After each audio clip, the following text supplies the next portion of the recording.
Feels like for me, a Jew who spends his life fighting for his people, being in the country of Spain, speaking to the community about how to defend itself against the non-stop threats. All of you watched me attacked live in Toledo, which was once the capital of Jewish Spain. Live on Newsmax, I was attacked by the Free Palestine, which is the Heil Hitler of our time, by their group. That was a week ago today. Imagine what it's like for me to now see this tiny little country of Maccabees, Israel, kicking ass over Iran. I don't want to minimize it by using that kind of language, but it's time we showed some real bravado. Prime Minister Netanyahu showed himself to be what I always said he was, one of the greatest Jewish military and political leaders of all time.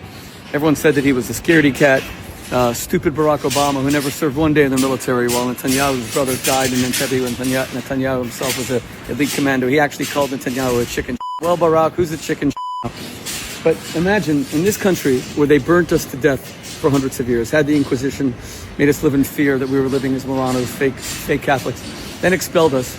Imagine what it was like for me to be here last night, trying to bolster my community, the little pockets, the little remnants of European Jews who are tiny in number, seeing this little country, Israel, this big, while the Arab countries that surround it are this big, flying 1,000 miles each way over Jordanian territory, over the Gulf states, into Iran, Tehran, Esfahan, where my father was born, which is the center of the nuclear production, the centrifuge, which hasn't been attacked yet. I hope that'll be next. Kind of sad, as I always wanted to see Esfahan. It's considered the third most beautiful city in the world. It's a UNESCO World Heritage Site. I can't visit there because with all my criticism of Iran, my full-page ads in the New York Times, for me it would be a one-way trip. I'm not even sure that Iran, if I went there, would give me like the free accommodation of a prison cell and 3 meals a day. I think I'd probably be executed and have my testicles removed within 30 or 40 seconds.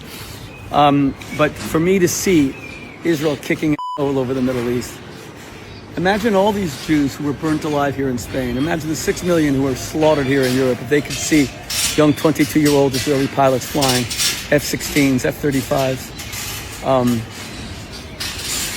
taking out the possibility of a second Holocaust. Imagine if Mordechai Levitch could have seen the IDF come to his rescue in April of 1943 in the Warsaw Ghetto. Imagine if Elie Wiesel, my mentor, who died in 2016, could have seen when he was at Auschwitz, Israeli soldiers rescuing him, or even bombing the death camps from the air.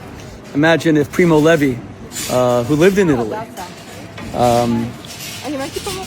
who lived in Torino, and wrote a classic on the Holocaust, if this were a man, if he would have seen and heard that there's a Jewish army after 2,000 years.